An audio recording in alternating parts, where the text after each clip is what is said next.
Welcome everyone to the Role of the Chair Executive Insights webinar. I'll just give it a moment for everyone to come in. I hope you're relaxed, you've got a cup of coffee and have time to enjoy this conversation today. So as we commence, thank you for joining the Executive Insights Role of the Chair webinar today. I'm joined here by my very special guest, Toby Hall. Toby, welcome. Thanks very much, Louise. The Advisory Board Centre really proudly places these webinars on a monthly basis to the market to really explore the value of advisory boards, but also the content about it. So it gives an opportunity to have a real value exchange. Before I go into the actual details of the webinar, my name's Louise Broekman. I'm the founder and CEO of the Advisory Board Centre, the professional body for the advisory board sector, joined by Toby. So Toby, do you mind providing a bit of a background overview for you? Yeah, I've had a long executive career, mainly CEO for the last 25 years, but also been on boards throughout that period of time. And I, about a year ago, went down the route of becoming a certified chair with the advisory board because I saw the emergence of, I think, a new way and a new need in the governance space and a new way of doing that. So currently I chair 3 private equity-owned businesses, which are really strictly in the advisory board format. I also sit on the advisory board for Fujitsu Asia Pacific, and I sit on the on what is a formal governance board for UNICEF in Australia. That's great. That's a terrific portfolio. Toby, before we move into content, what's the difference of being, an executive CEO in some of, the largest organisations in Australia to now building a portfolio? What's that transition been like for you? It's been an interesting process. I think I had nearly 25,000 staff working with me in my last role, and so I kind of moved from that to a staff of 1, really, which is quite a big transition.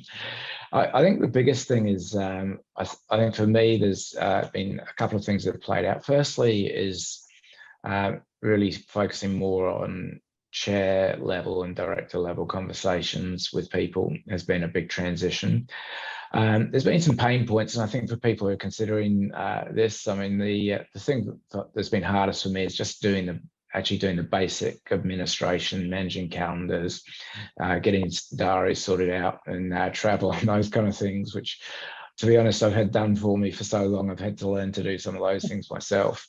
The really exciting stuff, though, is getting to work with a much wider variety of people on really different business issues, and that's been really enjoyable. And I'm absolutely loving the transition. It's worked pretty seamlessly and smoothly for me to date, and part of that has been because I think I did the certified chair work. I've got a good understanding of how to approach the organisations I'm working with.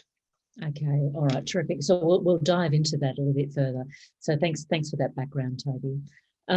So I'd like to say a special welcome to our members globally who are attending this call, and we also have guests joining this call too, but some of our members have network gatherings together or with groups of businesses to watch this webinar.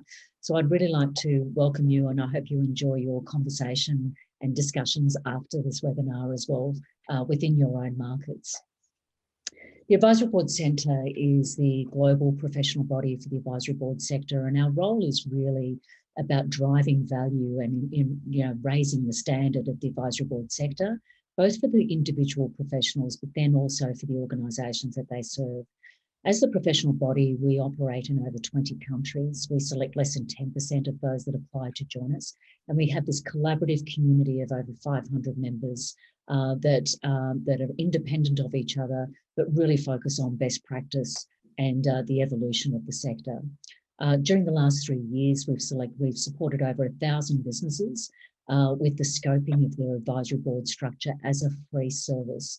So we're really proud to be able to do that as businesses and organisations navigate implementing advisory boards for the very first time or refreshing their existing structures. Our key focus at the background of this is our research education, the ongoing professional development of the advisory board sector, because the sector is changing rapidly, and then also the advocacy, and some of the advocacy work that Toby, you've been involved with as well, has been specifically around the aged care sector, with regulations coming into the advisory board sector for the very first time.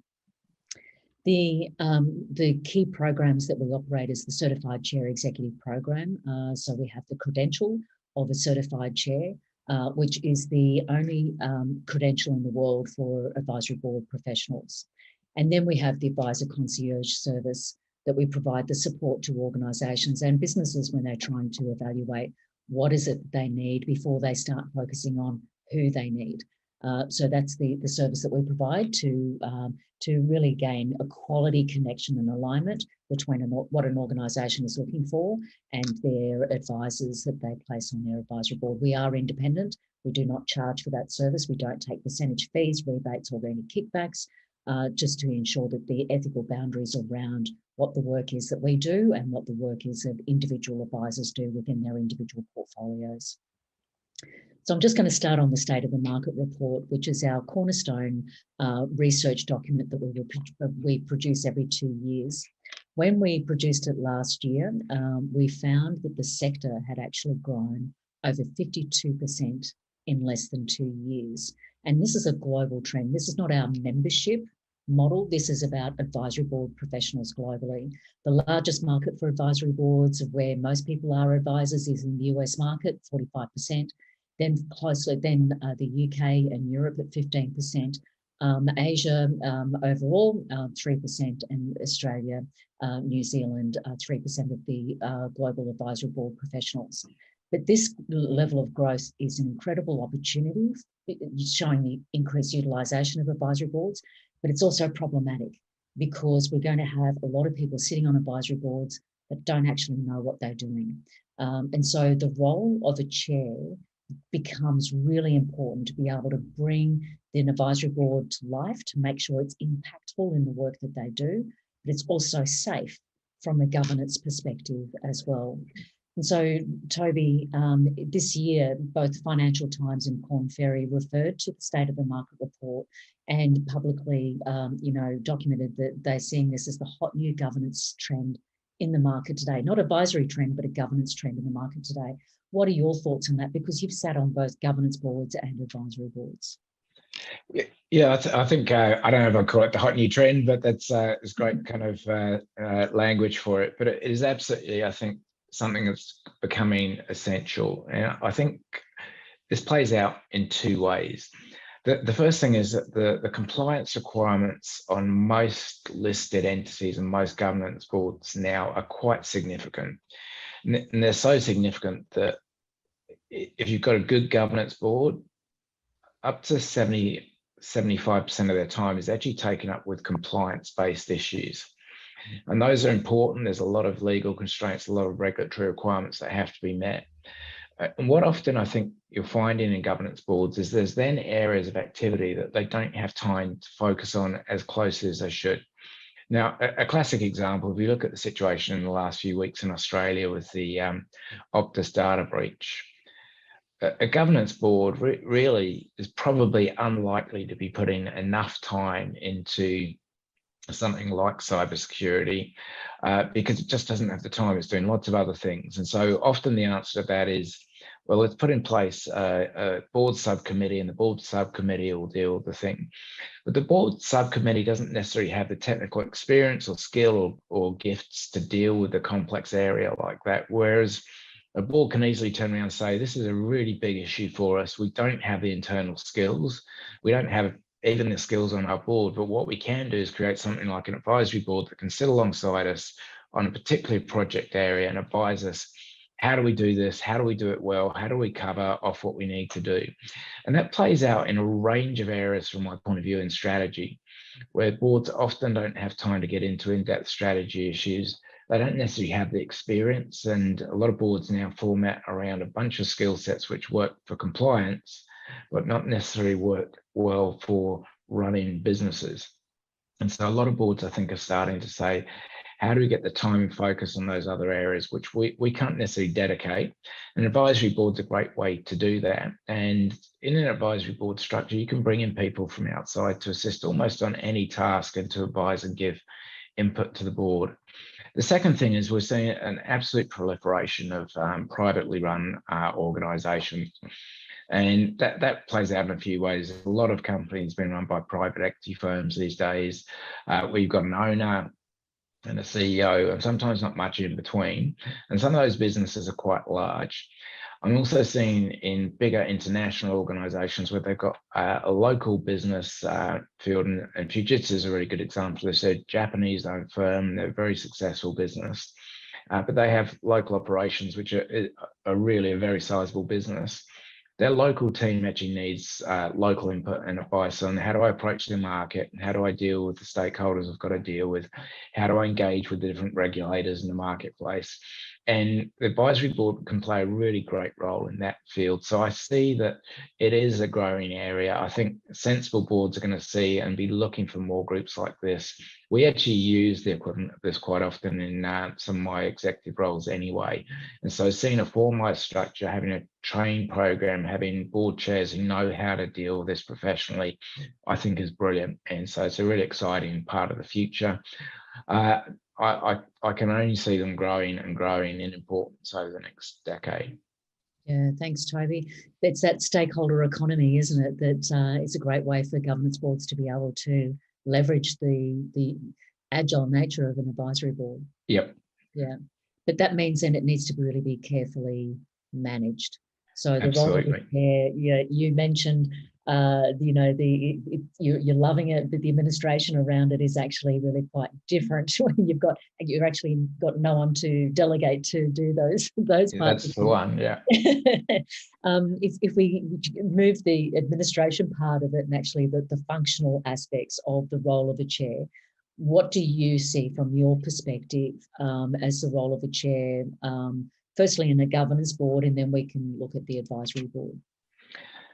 Yeah, so I think the first thing is to have a very clear understanding of what is it that either the governance board or the business owner is looking for from the advisory board. And they're seeking an advisory board because they've got some kind of problem and they want an answer to that problem. Now, it might be an organization-wide problem or maybe a project-based specific problem, but that they've got an issue that they want addressed. And I think the first thing that the chair brings to the table is to sit down with the owners or the owners' representatives in a governance board to clearly understand what is it you're looking for, because the advisory board is unlikely to do everything you want. It's not a governance body. And so we've got to be really clear on understanding what are your goals, what are you hoping to achieve? And that's the first thing the chair has to do. Once the chair's got a good understanding of what the business owners, and I'll use the language business owners for now, are looking for, they're then in a position to help formulate the structure of the advisory board team around the specific goals that the governance board are looking for. And so as an example, if you set up a normal board has often got a range of skill sets. You'll be looking for finance, you'll be looking for legal, you'll be looking for compliance skills, and then technical business skills. But if you've got a advisory board and the business is really looking for advice on growth and how to expand into new markets, then you can tailor the advisory board around that. And certainly a couple I'm looking at, one is looking at how do I break into a completely new market, and how do I establish myself in that market, how do I grow in that market, how do I even present myself to that market. They don't need a lawyer around the table to assist with that. They need very technical skills, and the chair can work with them to find people with those technical skills and bring them to the table. I think then with the advisory board in place, the chair is able to work with the board as a whole to actually get a very clear position on, we'll advise you on these issues. Here's the time frame. Let's agree a timetable, make sure we're all agreed on what we're going to achieve, set targets and put those in place. And then has to do two things. Firstly, it's got to hold the business accountable to upholding its part of what needs to be done. but it's also got to say and be very clear. And I think the chair has to do this with advisory board members. These are the expectations. This is what's got to be delivered. So everyone is clear what their part is in the process. And I think bringing clarity of what is the direction, clarity of how we're going to deliver that, and then starting to make sure every meeting there's absolutely clear, accountable outcomes from the meetings, and everyone understands what my job is, what I'm going to be doing next is key. And I think that's what the chair can bring to the table. And it's an interesting thing around accountability when the advisory board structure is a problem-solving model, not a decision-making model. Yep. And the advisors are appointed by the organisation and not by the chair, so that you maintain independence of each other and you're not becoming vicariously liable for each other. So as a chair, and this often comes up, it came up in the Certified Chair Executive Program yesterday as a debate about if an advisor is not turning up for meetings, is it the role of the chair to follow up on it, or is it the role of the business owner and the chair to follow up on it because they're actually not accountable to you as the chair? I think there's a difference between being accountable to a chair and being accountable with a group structure.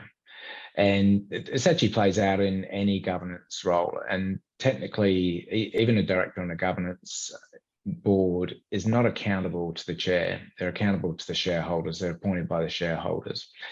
However, the chair is given the responsibility to ensure that people are delivering on the promise they've made. And I think the business owner is expecting that. And so I would always, in a governance structure role, do that in a collegiate way and come alongside someone and say, hey, you know, we've taken ownership of this issue. We've agreed to do this and it's not being delivered. What are we going to do? Because together we've got a level of joint accountability to the promise we've made to the business and how we're going to deliver on that.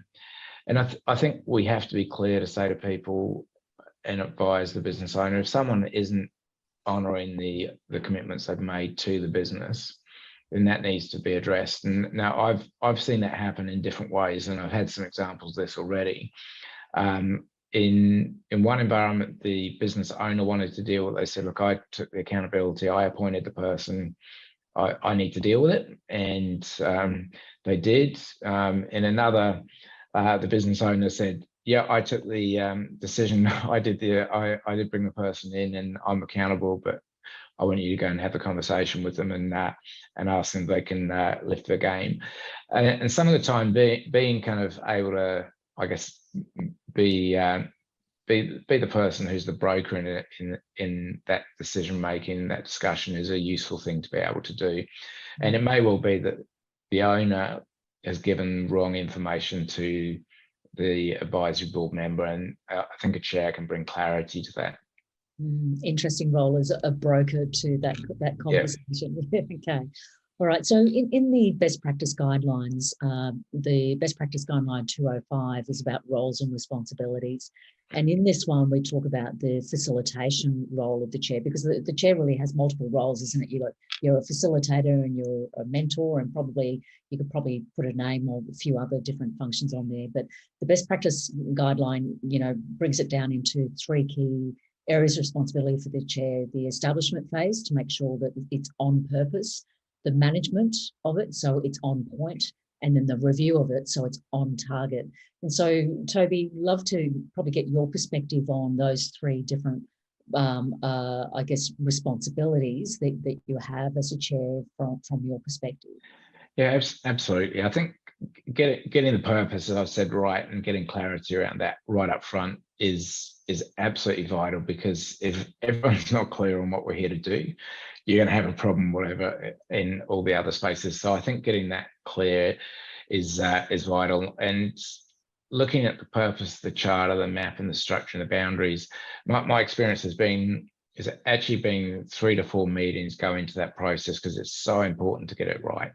And so I think my focus and my advice to anyone who's coming in as chair is you have to take that part seriously. I think the advisory board has got some great tools to assist with that. And look, I've worked in a lot of corporate environments, and I've seen a lot of corporate governance work, and I've been really, really impressed with the tools the advisory board have got. In fact, a couple of times I've just taken the template, straight out used it and it's worked brilliantly. So the tools are there to assist you get this right in terms of being a chair. And so that's a really important tool guide. But I think be clear that yes, we've got to do that right, but there's really good tools to assist with that. Managing on point in terms of making sure that the meetings are happening, they're scheduled, the agendas are done, and the minutes are done.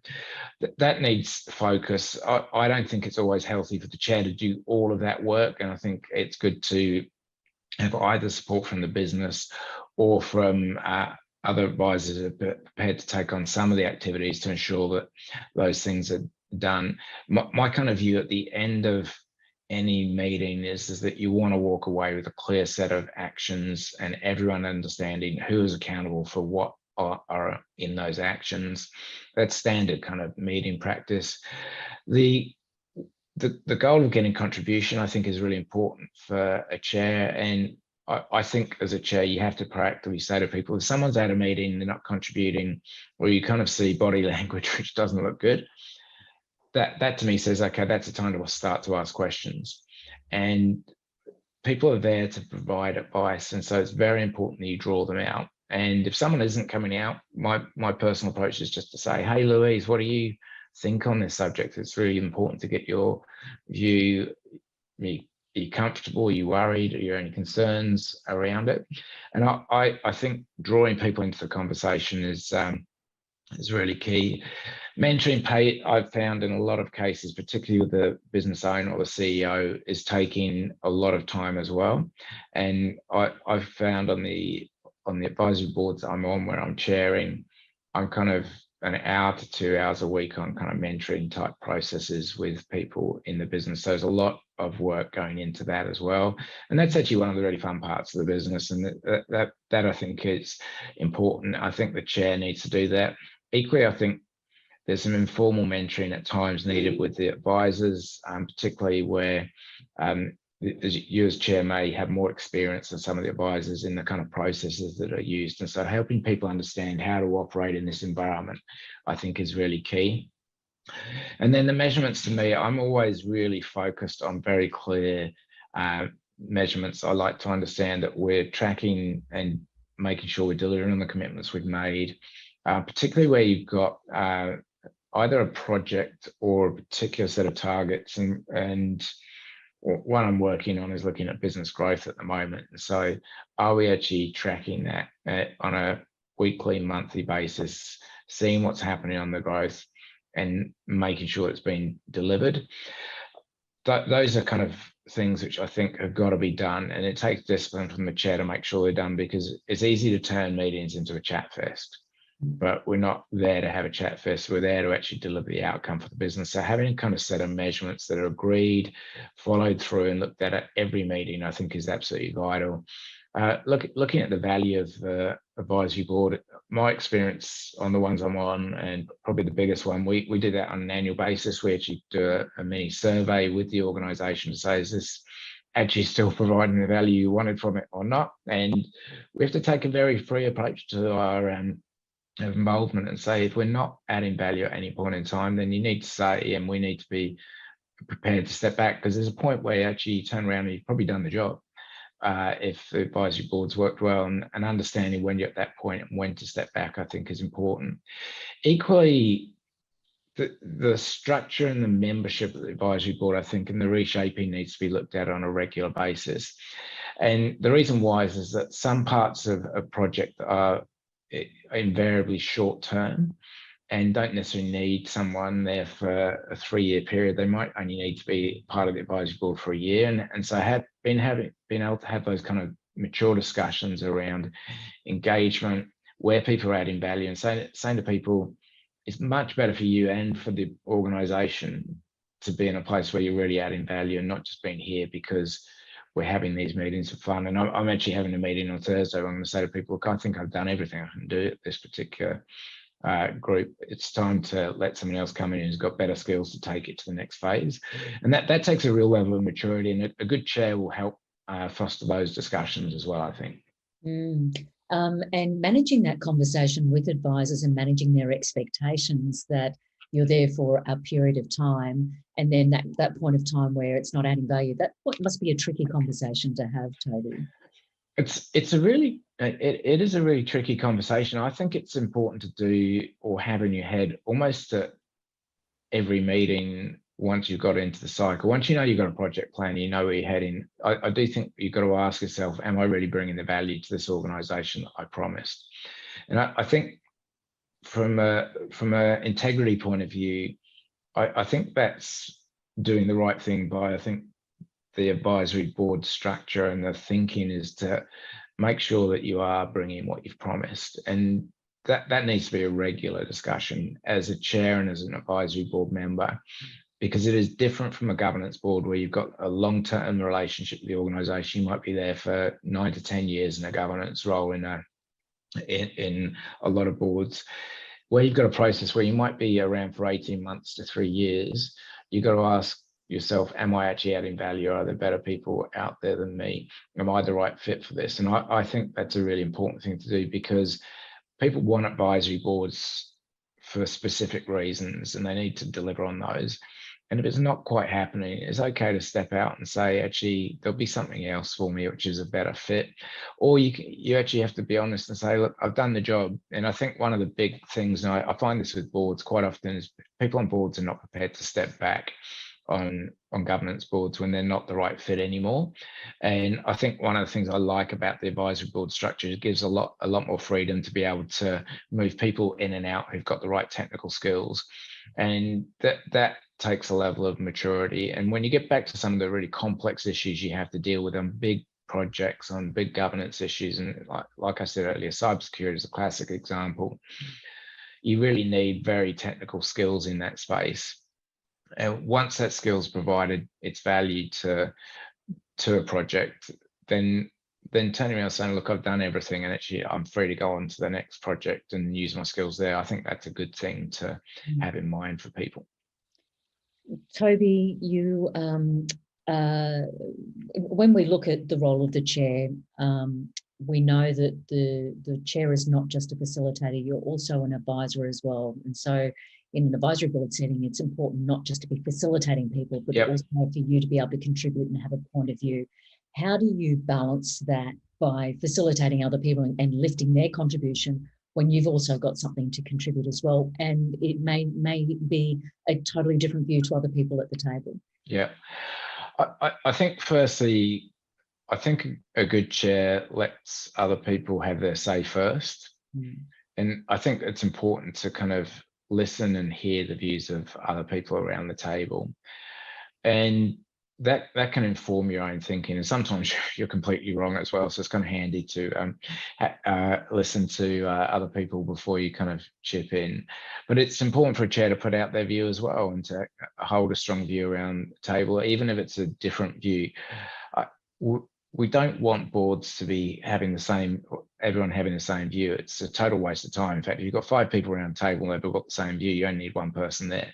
And so you do need to have diversity of thought, diversity of approach, and people are prepared to challenge. And I kind of liken it to iron sharpens iron, and it's kind of if you've got really smart people around the table, they're prepared to kind of be challenged. And as a chair as well, I'm always happy to have my kind of view challenged as well, because I'm not necessarily right on everything. And the goal is to actually take a discussion to the point where you've really drilled in and got to the best option, which means discussion, it means debate. Sometimes that needs to be strong discussion and debate.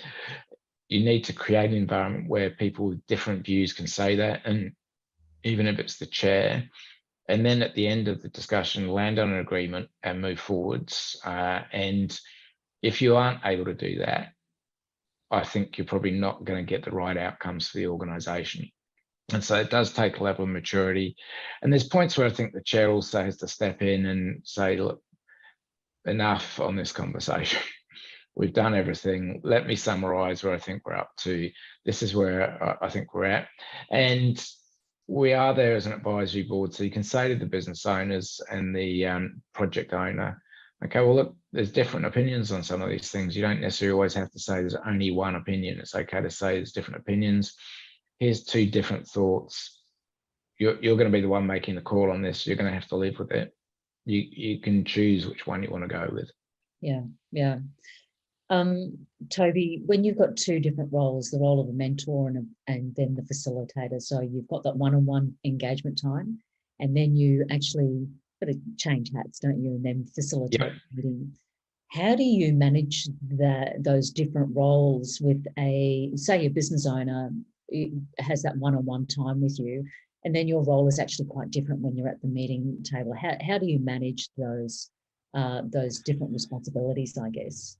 I actually structurally separate them. I think in terms of how I operate with a business owner. So when I go through mentoring, I've got quite specific areas that I work through with the business owner to say, I think these are the things we need to talk about and jointly agree. And a little bit like having the purpose for the advisory board, I actually go through the same discussion around mentoring, to be really clear on why we're having the mentoring, what is it you want to get out of it. And part of the mentoring, and particularly if you're in a business and the owner is expecting the advisory board to really give them a lot of support around the wider business.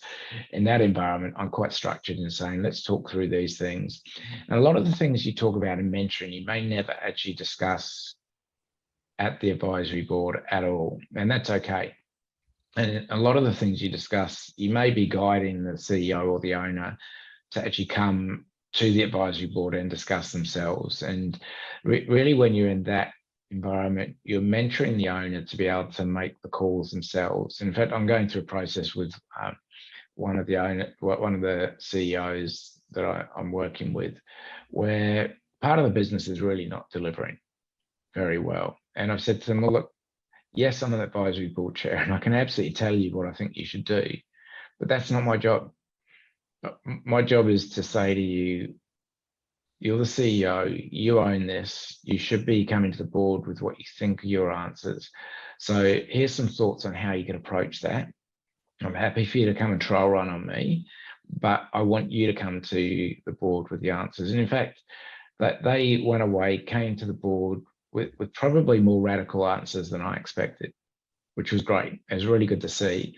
But I didn't sit down at the board and go, oh, I sat down and mentored so-and-so to come forward with this really good response. I just was like, thanks very much for the work you've done on this.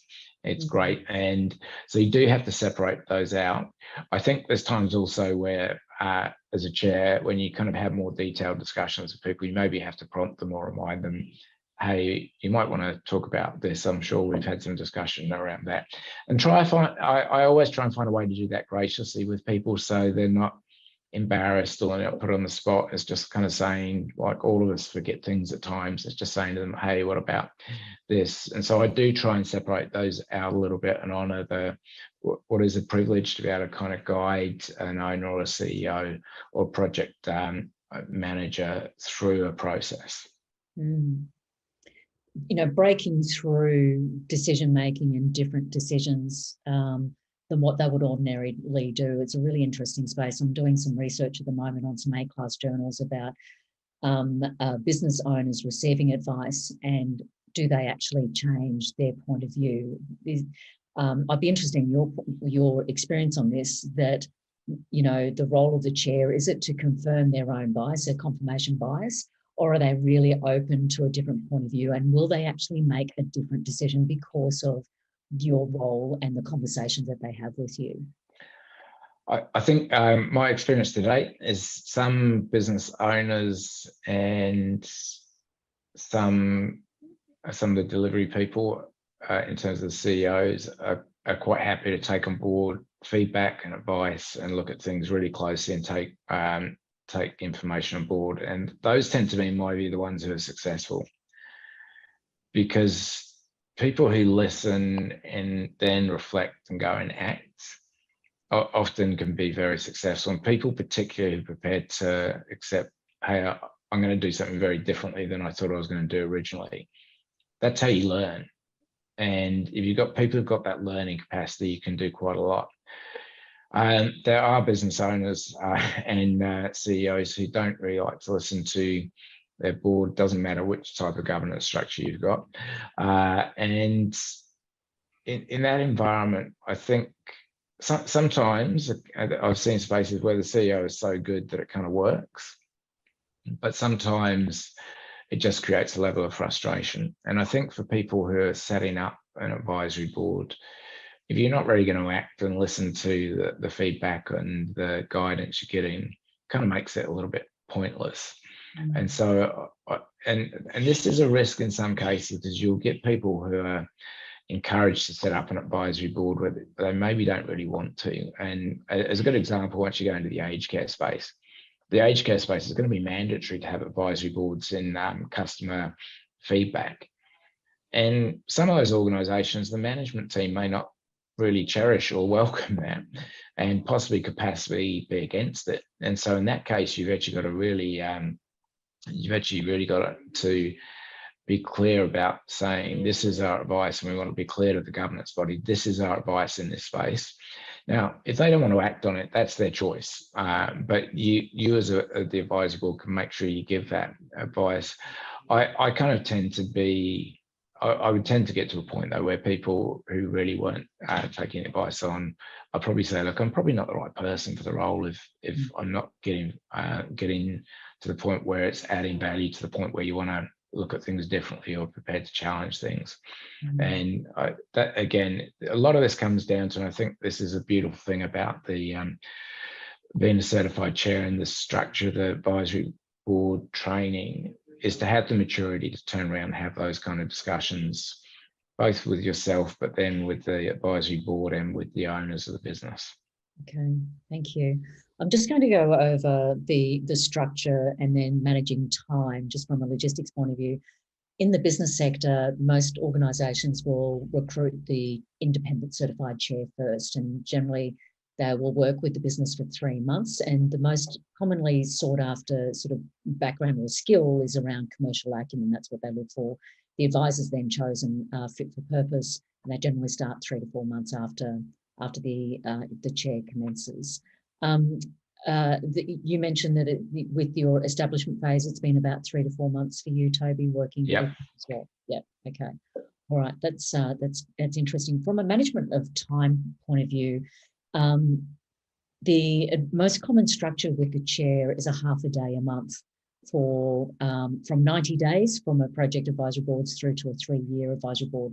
What we are finding though in the annual engagement and rates report that we just released last month is that where chairs are working at a half-day rate, they're actually charging a retainer, which is higher, which means that they're making themselves available probably to be available for other things. So I'm just really interested in that relationship with regards to time and the way that you manage your relationship with the business that you chair.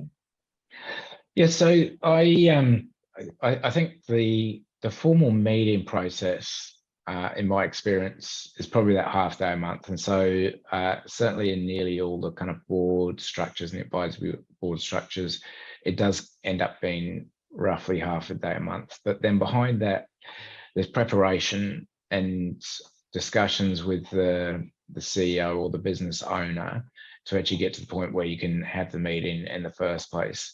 There's also, in my experience, follow through to say, is this job being done? Are people actually getting on with the actions they've had from the last meeting? I think I've definitely found I spent time with that. In every case, there's been more mentoring than I expected. And so I've kind of found where you say you do a half day a month retainer, in reality, that's kind of a minimum of, like, time-wise, a minimum of a day in an easy, and that's in an easy environment. Now, in a more complex environment where you're doing mentoring, the business is wanting to get more support, and I've got some of those, it actually kind of rolls out to 2-3 days time a month, and often quite regular kind of conversations on some issues. And particularly, say I'm working, one of the organizations I'm working with is going through some acquisitions, and that's taking up a lot of time. And so I've actually had the discussion around this with businesses and said, look, it's probably better to structure a retainer style model. And I think particularly at the chair level, I think that kind of works well. And let's be pragmatic about it. So look, if I'm finding I'm not doing enough time to justify the retainer, let's just be upfront about it. But if I am, then let's be upfront about that. And I'll say, look, if I thought I was going to be doing a day and a half a month and I'm doing 4 days a month, we need to discuss that, because everyone needs to be, I think, getting out of the relationship what they expected. I've actually found the retainer systems worked really well. And there's times where I've been much busier on a particular advisory board than I expected, and there's times where you're quieter, and so the retainer structure works well for that. So my kind of headspace and advice would be, if you've got a half day a month meeting structure, I would kind of have in your head that probably you're talking about a day to day and a half reality in terms of work, if you're doing the job properly. And so therefore factor that into your thinking in terms of the sort of fee structure you put in place. The best advice I had around this is actually from the advisory board chair at Fujitsu. We sat down and talked through this, and he said that the one thing he felt when he started out, and I kind of felt it's very hard to work out how much do I charge to do this work. He said he started out undervaluing his skills and his value. And I think my initial headspace was that as well. Fortunately, I had that discussion with him before I charged any fees to him. And so that was kind of helpful. But I found actually that I do think you need to be very smart. And probably, I think a lot of people undervalue how much they would charge. And so that's where a retainer can be really appropriate, where you can say to people, actually, yes, I'll put this time in for the meetings, but also I think a retainer is valuable, and this is kind of what I think my time's worth. And I haven't had any kind of serious pushback on what I think is a reasonable and sensible sort of fee structure, either on the retainer model or on the advisory structure. And so I think go into those discussions with confidence would be my advice. Yeah, good. And for our members that are on this call today, look for the engagement and rates report that we produce annually. We've got some really interesting rate markers in there for both half-day rates and retainers. And the trend is that really revealed itself this year, Toby, that the retainer model is certainly becoming more and more popular. Yep, and I'd actually say, I thought that report was brilliant. I went through it, read it, used it, and I kind of thought, yeah, I'm kind of, to be fair, I'm kind of at the higher end of that, but I thought it was really good guidance, and it gives you a good reference point to say to people, actually, this is not just me talking, here's facts. So yeah, really helpful report. Okay, thank you. I'm just going to stop sharing the screen here, and I'm going to go to the participants here. So please have any questions. This is valuable time to have with Toby. And Toby, I've got to say publicly, the chair work that you did on our aged care advisory board was fantastic. We cracked through a lot of work in a very short period of time. So thank you. Oh, thank you. It was great fun. I enjoyed it. Was that. really good, yeah. Garada, do you see a trend where a company may have more than one advisory board to address different specific areas? What have you seen? Yeah, absolutely. In fact, I think that's going to become more and more common. And so, and a good example actually is in the aged care space, where boards are going to be required to have 2 advisory boards. One is around quality and safety, and the other is around customer feedback and customer relationships. Quite different areas, quite different technical skills needed on those boards.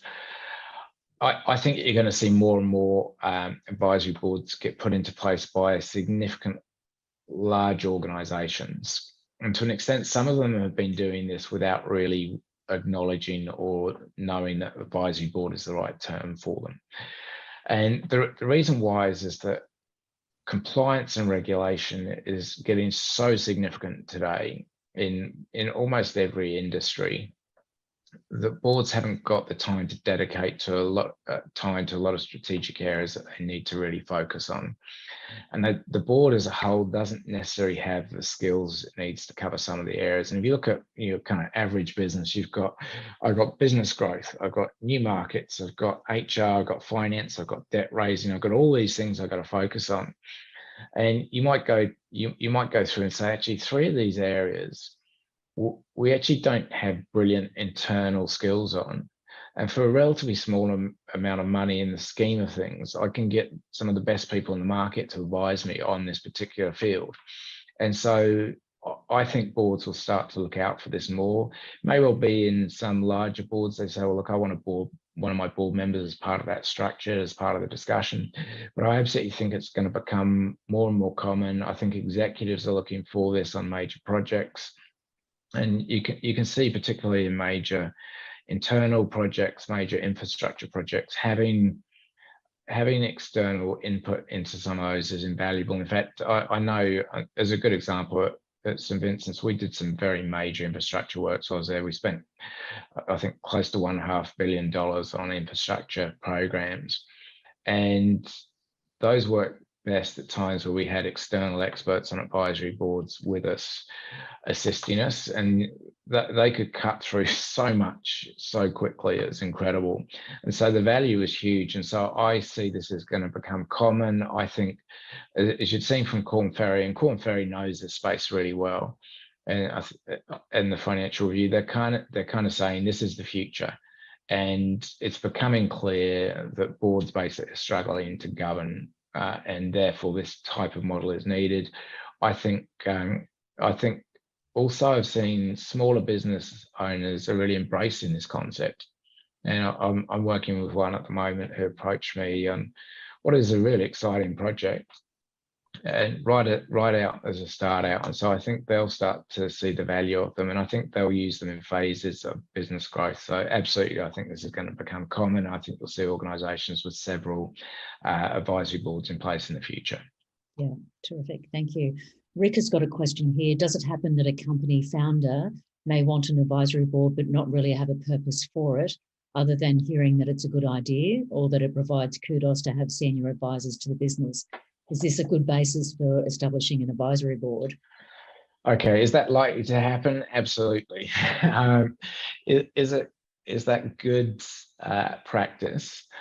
I would, with a business owner like that, I would sit down and talk to them about understanding what are they hoping to get out of the advisory board? What's the structure?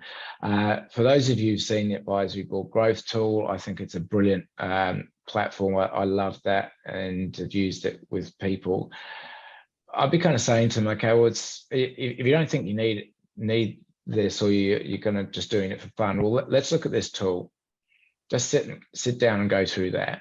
And you'll see from that you've probably got some gaps in some areas. It's very rare you find someone who's got everything covered.